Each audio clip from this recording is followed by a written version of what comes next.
അമ്മേ, അച്ഛൻ.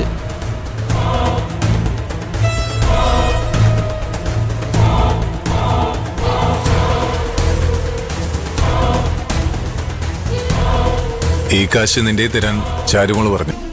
അയ്യോ, എന്തു പറ്റി അവക്ക്?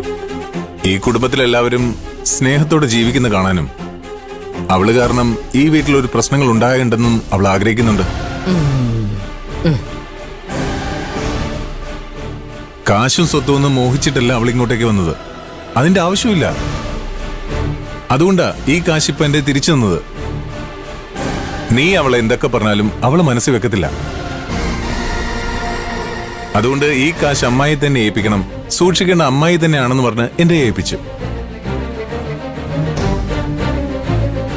ചാരുമോടെ മനസ്സറിയാനുള്ള കഴിവൊന്നും നിനക്കില്ല. അഥവാ ഉണ്ടായ തന്നെയും നീ അതറിയാൻ ശ്രമിക്കാറുമില്ല. പിടിക്കേ.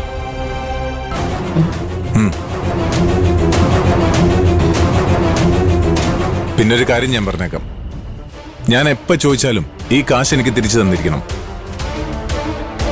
നാട് വിട്ടു പോയവനെ വിളിച്ചു വരുത്തി കൊടുക്കാവുന്ന വല്ല ഉദ്ദേശം ഉണ്ടെങ്കിൽ അതിന്റെ കൂടെ നിനക്കൂടെ പോകേണ്ടി വരും.